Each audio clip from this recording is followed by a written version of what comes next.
Okay, and we should be recording now. Hopefully, I pushed the right button.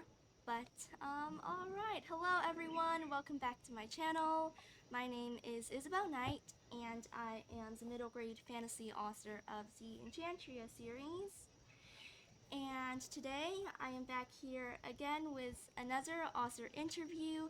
And the author I will be interviewing today is Xiran Jay Zhao, and they are the author of several books, including Zachary Ying and the Dragon Emperor, which is like a middle grade fantasy slash adventure novel. And also, you do have like I think two young adult books or new adult books. Yeah, Yeah, yeah, Iron Widow and Heavily Tyrant, the sequel, which just came out. yeah, that's exciting. Yeah, so do you mind introducing yourself, your books, and how the idea for Zachary Ying and the Dragon Emperor came about? Okay, so hello, I am Xiran Jay Zhao. I write books and I allegedly do YouTube videos, but I have like admittedly slacked off on those, and lots of people are mad at me. But I'm sorry, I'm way too behind on my book deadlines. One day the YouTube videos, the long form YouTube videos will come back, but I gotta meet my deadlines first, you know. So Zachary Yin is my middle grade novel, and it's like Chinese Percy Jackson meets Yu-Gi-Oh, and that are its inspirations. So it distinctly started when I was on the SkyTrain, basically like the metro in Vancouver, with my friend Rebecca Schaefer, author of Not Even Bones, that trilogy, and also City of Nightmares, the duology. So we were on the metro and we were just talking about like middle grade because I was really obsessed with Chinese history at that time. And so, you know, in middle grade, Percy Jackson is all the rage, right? And then Yeah, there's so many like Percy Jackson derived series that are just yeah, adventure stories based on mythologies from like different cultures. And I was like, you know what? I should do one for Chinese culture. And she encouraged me to write that. So that is what I wrote immediately after Iron Widow, and it's basically about this 12-year-old Chinese American boy who grew up not really attached to his culture. But then one day, the spirit of the first emperor of China possesses his AR gaming headset and compels him to go on a journey across China to heist artifacts and just defeat figures from myth and history. And it's basically everything that like 12-year-old me would have liked in one book, and that is Zachary Yin and the Dragon Emperor. And I can't believe, do I even have a copy? I forgot to. Oh wait, I have one. Hold on, let me. Okay, so here it is. Here is the cover. It's by Valenci, and it's so amazing. Like I can't get over how amazing that cover is. But yeah, this is the UK edition because for some reason I don't have the US edition on hand right now. So yes, that is Zachary Yin and the Dragon Emperor. yeah. I really love the cover of that book. I think I do have like the ebook cover. I think it's a US edition, but I'm not sure. Yeah, yeah. It's just the titling, the lettering that's different. Yes. Let me see if I can find mine. Okay, so I don't know. This is what my edition looks like. It's an ebook ebook. Yeah, yeah, it's so good. Yeah. Yeah, and I think that's really cool that you decided to like write a book about like Chinese culture and Chinese mythology. And I myself am definitely a fan of Percy Jackson, and I don't know, I just really loved your book. And it definitely does feel a lot like Chinese Percy Jackson. Um, I have to say I'm not really familiar with Yu-Gi-Oh.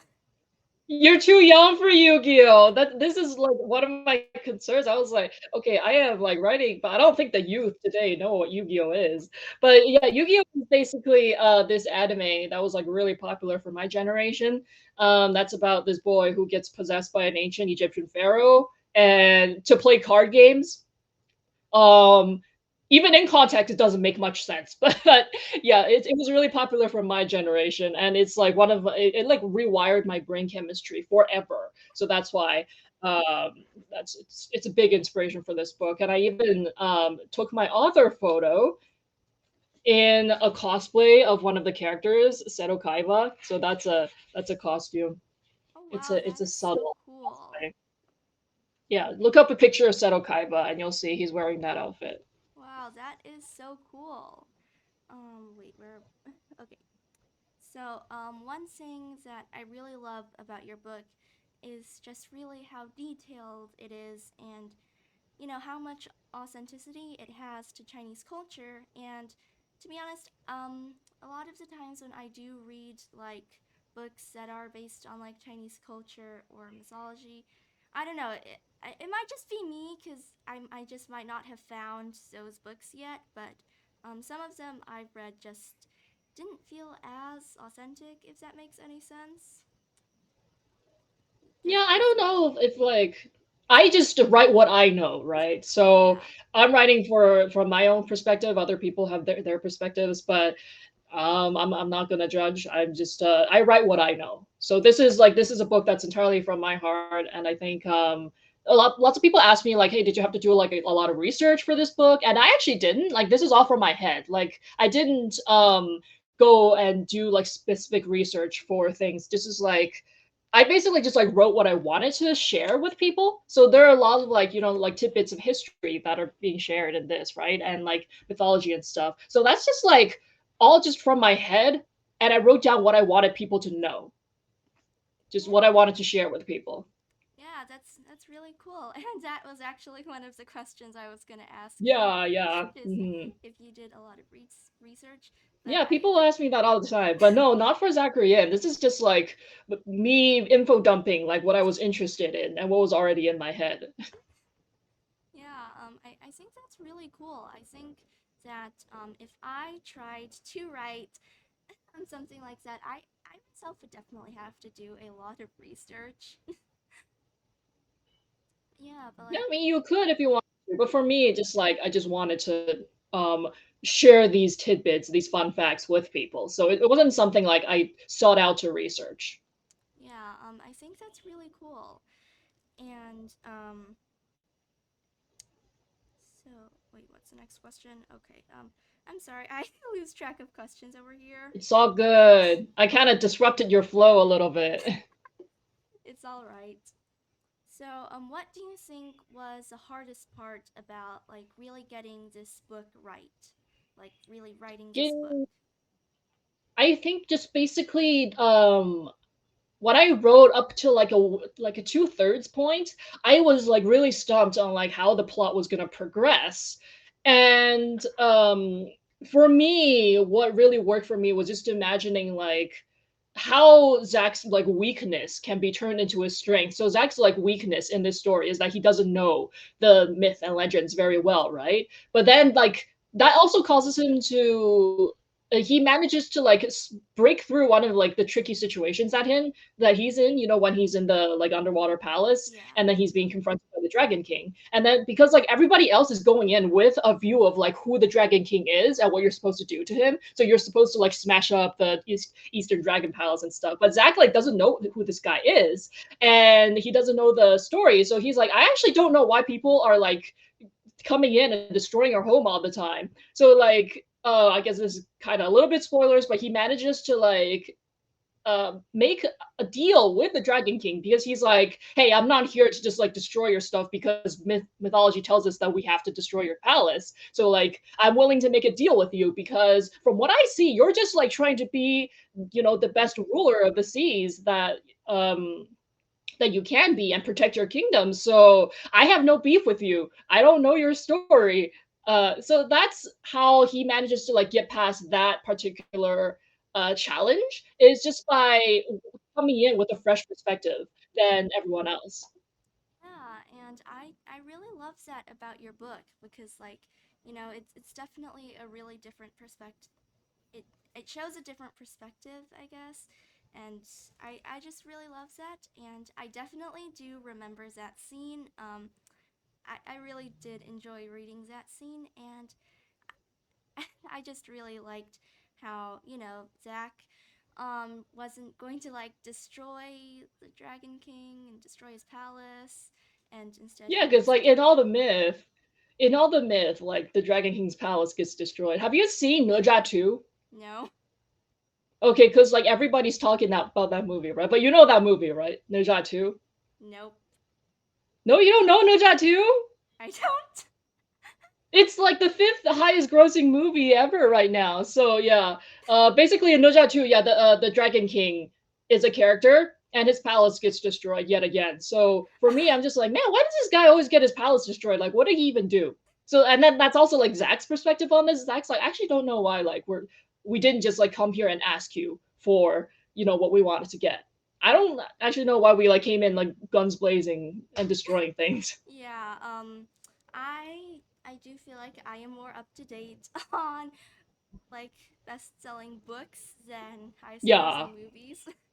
But No. yeah, I definitely do agree with Zach on that, and I feel like if everything I read and like in the movies or legends and the Dragon King's palace was just always getting destroyed.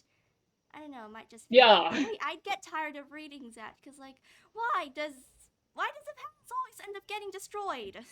No, like what did he actually do? Yeah, yeah.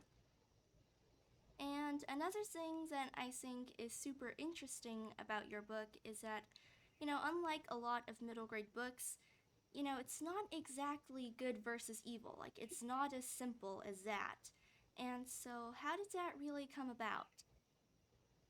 So for me, I just like I enjoy writing more morally gray characters, and I enjoy reading them too, just because I don't think it's a reflection on. I don't think enjoying morally gray characters is a reflection on anyone's like real life morality. But for me, I just love that element of uncertainty, because like when you're reading characters who are just like absolutely, they're going to do like the morally correct thing, then there is like you don't have much suspense about what they're going to do next. But if it's a character that is morally gray, you genuinely don't know like what action they might take next. Because like, so the Dragon Emperor, the first emperor of China, like you see the way that he behaves, and you genuinely don't know if he's actually doing it for like the goodness of humanity or just for his own like egomania. And I think that makes his actions very unpredictable, and you just have to keep turning the page to be like, what is he gonna do next? Like you genuinely don't know. So that's why I like writing morally gray characters, is because you can't predict their next move the way that you could with just like morally pure characters. Yeah, I think that's definitely a really interesting perspective of that. I never really thought about that, but I think that you are definitely right about that. Um, your book was definitely very unpredictable in a good way, and I think I finished it probably like I started that one evening and then finished it the next morning at breakfast because I just had to know what Damn. happened. And the first uh, yeah, so like the emperor I think his name is like Qin Shi Huang. Yeah, yeah. Yeah, I sometimes struggle with Mandarin pronunciations sometimes. It's all good. But so Qin Shi Huang, like obviously like all Chinese people know who he is, and he's kind of just like he has a really iconic personality, I feel, because he is such a jerk. And so but you never know if he's gonna like do something bad or do something like that's like, oh, it wasn't so bad after all. So I think Yeah. that's why he's so fun to write, because he also inspired a character from my YA series. He inspired Qingjin. So yeah, these series are basically just AUs of each other. This is the same guy. Yeah, that is very cool. Yeah. Oh, what was I gonna say? Oh dear.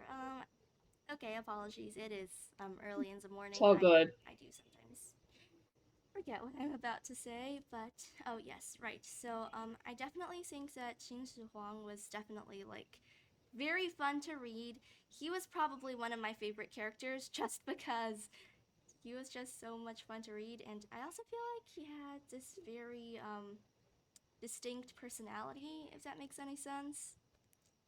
Yeah, he definitely does. Just like even from history, you could definitely tell like, oh yeah, that's Qin Shi Huang. That's him being him. Yeah.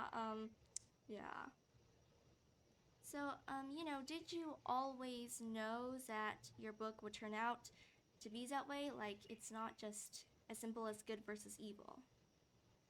Yeah, that was always the intention, especially like if you're gonna write the first emperor of China as one of the protagonists, then you're not gonna have like a morally pure person. There are some adaptations of him. Kingdom, which is a manga based on the rise of the Qing dynasty. I think that depicts him in more of like a positive light, but I'm not a fan of those kinds of depictions because it just like he the first emperor of China he's a jerk. Okay, you can't just pretend that he wasn't one.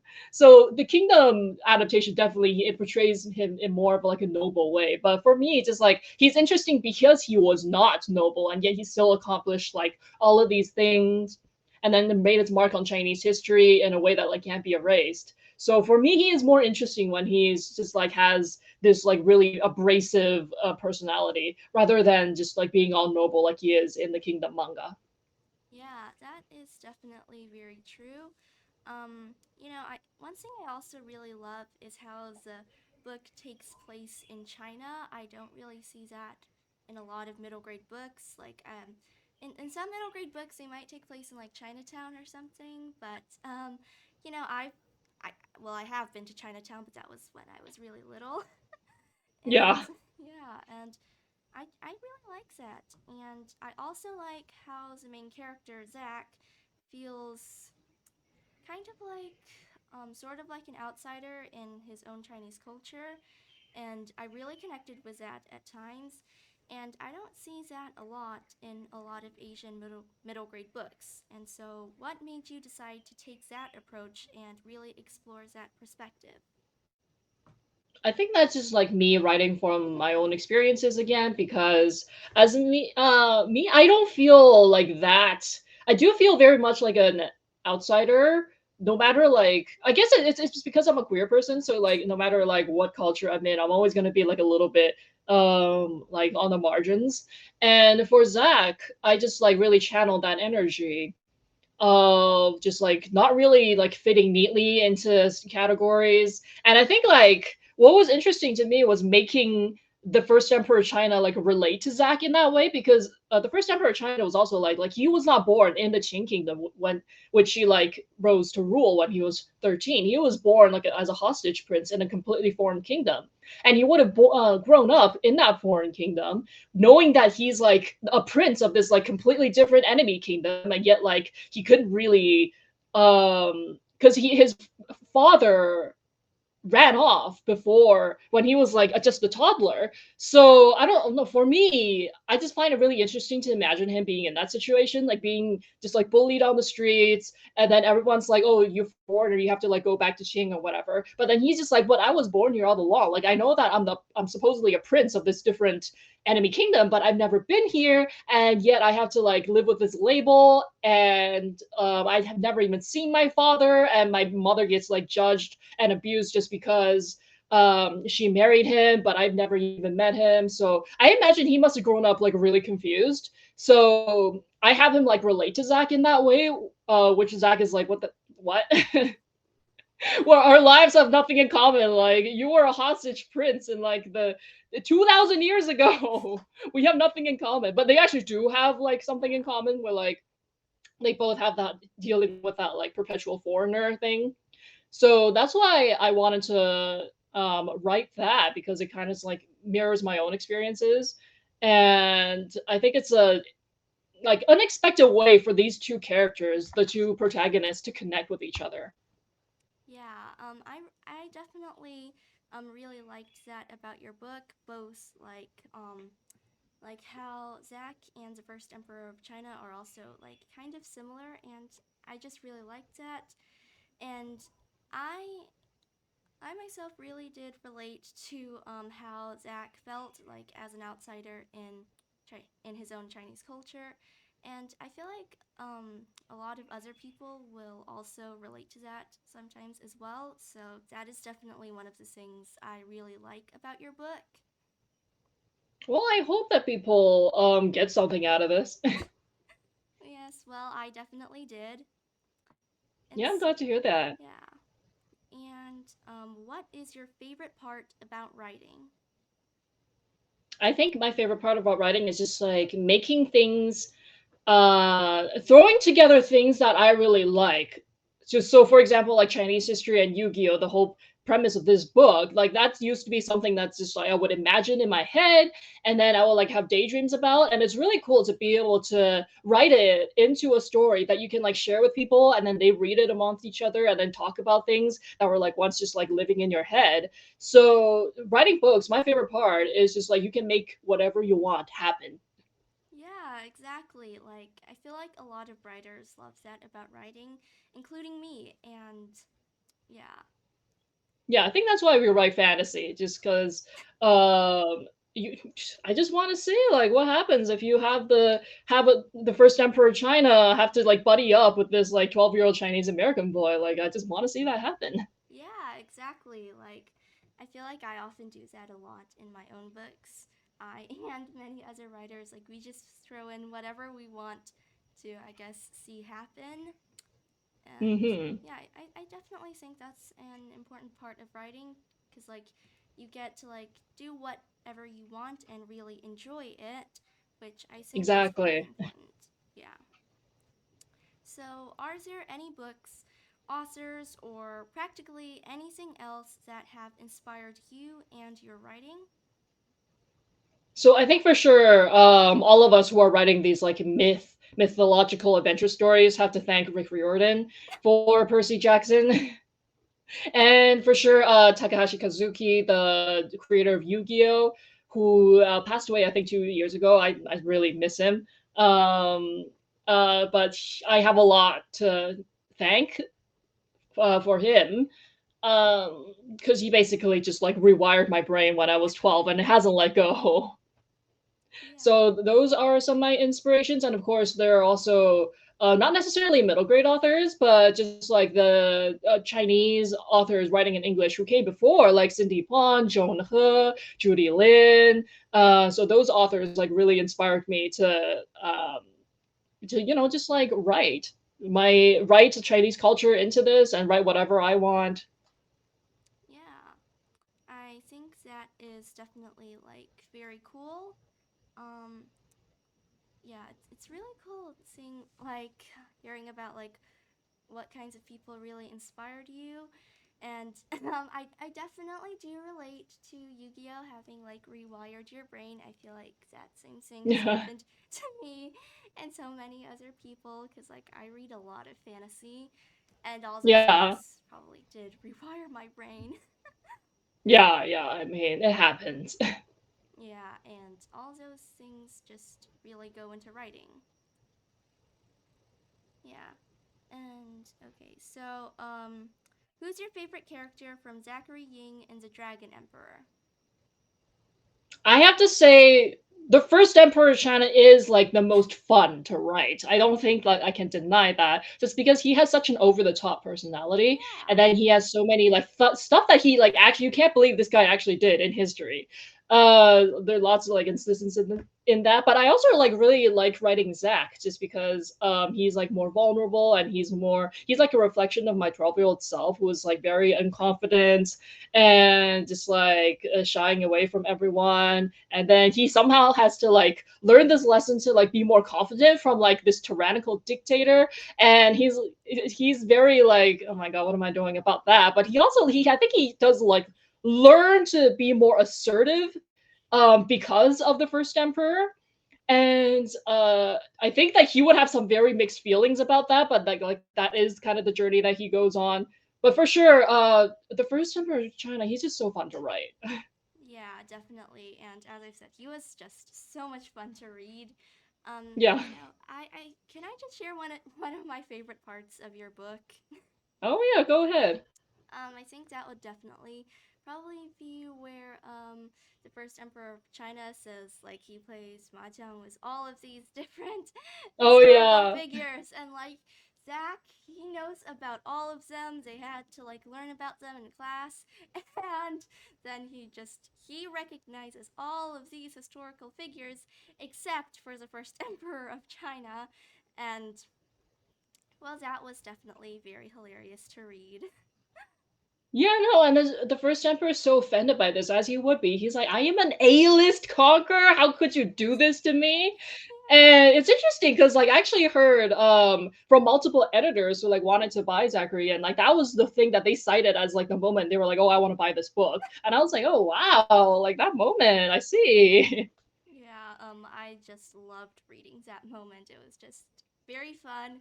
For some reason, I always do like humorous scenes in which a character is rather offended for some random reason.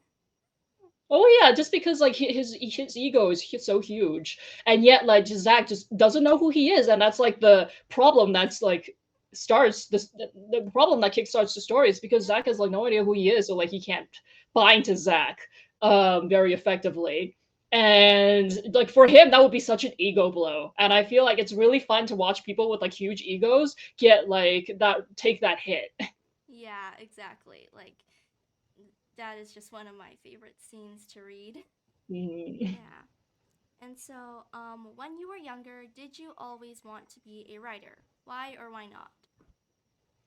I actually did not get into writing until I was like 15-ish. Before then, I wanted to be a singer, and I'm really glad that I stopped that because I was not a good singer, and I still am not a good singer, and yet that's what I wanted to be. Like I will be making just like cover songs on YouTube, and I'm really glad that I'm over that, and I'm over like thinking that I can make it in the music industry. I haven't sang in like 10 years or something. But yeah, I'm glad that that's gone. So I actually wanted to be a singer and not a writer. Yeah, so what made you decide you wanted to be a writer? I think like even though a singer was what I wanted to be, I always had these like stories in my head, and then whenever I would watch just like my favorite shows, my favorite animes, or read my favorite books, I would just like come up with all of these scenarios about basically just like imagining fan fiction in my head. And I remember when I was just like really when I was like a small child, I would and like freshly watching Yu-Gi-Oh!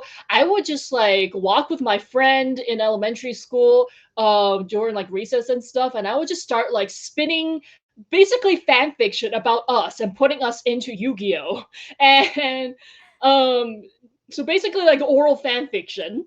And I think that's so I've always had this like creative streak in me, but I didn't like really discover it or like delve into it until I was like in my later teens.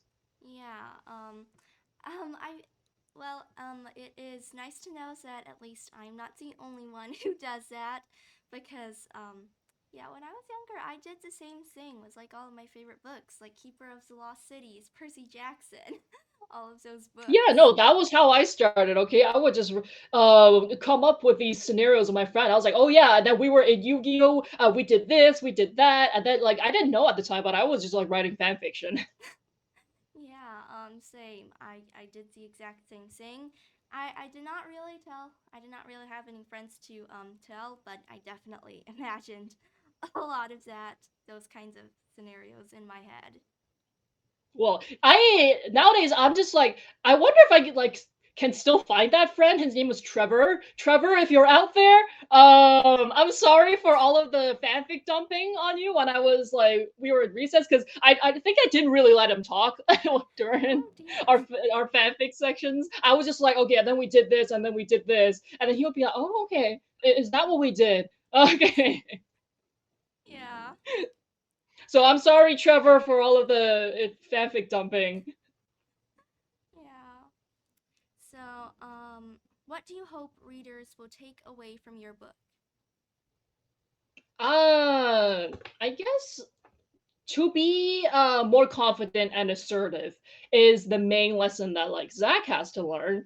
Um, Although it is a bit weird learning that lesson from like a tyrannical dictator, but also like the first emperor China gets what he wants, and sometimes like you have to learn. Sometimes you just have to like adopt that energy. Yeah. I definitely do think that is true sometimes. Yeah, so basically the moral of this story is basically like don't apologize for being yourself and don't try to like fit yourself into molds that like you know you're not gonna fit because like a big part of Zach but a big part of Zach's psychology is that like he really wants to desperately like just to fit in like anywhere. But like the first emperor of China is like, why bother? I mean, these people are gonna hate you anyway. So like why would you like conform yourself to their expectations of you? Just like be yourself, little dude. And Zach is like, okay, I'm not gonna like. So yes, he's basically like be yourself, even if yourself is like a supervillain. And Zach's like, okay, I'm not gonna be a supervillain, but thank you for the advice. Yeah, very true. Also, there is another question I do want to ask you, that I did, kind of forget to put in the questions I sent you, It's but all good. yeah. The question that, I do hope you don't mind asking. I know some authors, might be secretive about this kind of question, so you don't have to answer it if you don't want to. Yeah, yeah. But like, will there be a book two for Zachary Ying and the Dragon Emperor? Oh no, there is supposed to be a book two because like you know this ends on a cliffhanger and a really mean one too. So definitely book two is coming, but I don't know when. Just because you know I'm like really behind on my writing duties and yeah I feel really bad about it, but yeah I think eventually book two will come eventually, but I can't tell you when. Yeah. All right. Well, it is nice to know that at least there will be a book two someday. Yeah. Yeah. Someday. Yes. That is definitely a rather mean cliffhanger. Although I do sometimes do enjoy cliffhangers because like they're just so exciting and Yeah. yeah. Yeah, but like when the next book isn't out for like 5 years or something, that it's kind of mean. Yeah. I have read series, some series, not all of them, but like some series where like there is no book, there's no next book, and the previous book is already Yeah. out for like 8 years, and I'm not even Okay, okay, yeah. So yeah it's not just me. That's good. That's good. yeah. And then oftentimes, I suppose I shall merely imagine what the characters get up to next. Yeah. All right, so the last question I have for you today is what's your advice for young writers who really want to become authors, get their books published, and maybe like have their books become a huge success? Okay, so for that, I think my main advice is to really think about like whether or not you want to mix your art with business, because like once you do, then you're going to have to start thinking about stuff that's like beyond just writing, because a big lesson I had to learn was that you know publishing acquires books that it think it will sell and not books that it thinks are good. Because for my books I had a lot of like editor interest, but also had a lot of rejections for marketing reasons. So they were like, okay, we already have something too similar, or we don't know how to place this in the market, or like this genre is not doing very well right now, so we can't acquire that. So you know, all of those reasons that has nothing to do with like the writing of a particular book, and so that's is something that you're gonna face when you're like trying to pursue publishing, and you have to like really ground yourself in reality and just make yourself like mentally prepared to deal with that aspect of like this industry being a business, and a business like wanting to making decisions that are probably just like not focused on the art but more focused on the like the selling part. And so that I think is a really tough hurdle for a lot of new like aspiring authors to get over, because they're like, hey, I thought that like as long as I wrote a good book, then I can get published, but that's not true. Because for my YA Iron Widow, like I had a lot of editor interest, and then like after it came out, it got nominated and it won like all these awards. Like I'm not saying it's some sort of like universally beloved masterpiece or something, but clearly there is something like there was something there. But and it was also a bestseller, but like it got rejected by all of the US publishers that it was sent to. So Iron Widow is actually out from a Canadian publisher. And so that experience, like rather than thinking, oh my God, I'm the best from that experience, I was like, oh snap, like this, if I had gone through just like normal means of publication, pursuing publication, and I hadn't like blown up on YouTube, then this same text that is now like a award-winning bestseller would have like been read by just a few people, because of the way that publishing is set up, because of all the, like the gatekeeping. Yeah. And so I think that's something that I really had to like come to terms with. Just like, I think my advice to aspiring writers is like, a lot of the times rejections are not your fault. So if you get like, if you face frequent rejections, you might like doubt yourself and be like, okay, am I really cut out for this? But sometimes it really is not you. It is the industry being the industry. So I think in that situation, my advice was also would also be like, if you're finding yourself just submitting the same project for years and years on end, probably like it would be best for you to start another project, because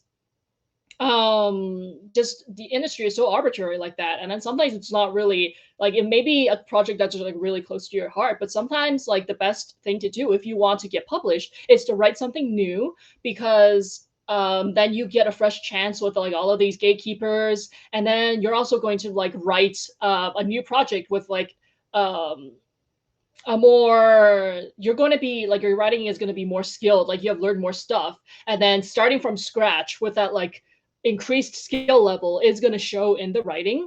So I guess just like, don't be discouraged by rejections, and if this is something that you really want, then just like keep persisting, no matter how many projects it has to take. So Iron Widow is my fourth book, so I had like three that died during the submission process beforehand, and that's completely normal, because it, for me, it took me 7 years just to get a literary agent. And so I guess like those two are like my main advice.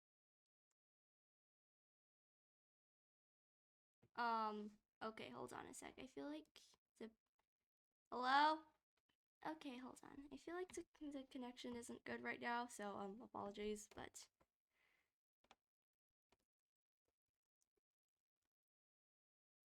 all right. I suppose. Hold on a second. Um. Okay. All right. Sorry. Just minor tech yeah, issues, I suppose. My connection is a little bit unstable, but it's fine. It's fine. yeah. And I'm almost done with my advice anyway. So I guess my advice is like, expect it to take a long time. For me, 7 years to get just a literary agent, like not even to get my publishing deal. I think it took me like 8 years to get my publishing deal, but that's completely normal. That's don't expect fast success in this industry, but like don't get discouraged by rejections, because oftentimes it's like it's the market and not you. And the only thing, the most effective thing you can do is just like keep writing new projects, and don't dwell on like particular projects for years on end. Um, yeah, so I guess like those two, my main advice.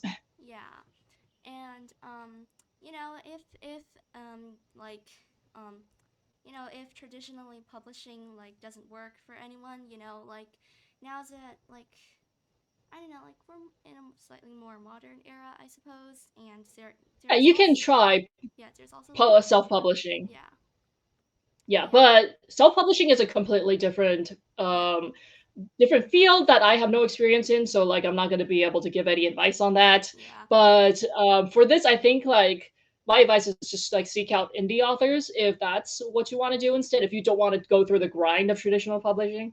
yeah. I myself am actually an indie author. Um, Oh yeah. Hmm. Yeah, I have to say, okay, I don't really know if I want to traditionally publish or not. I mean, on one hand, yeah, it can be really cool and it can give you a lot of opportunities.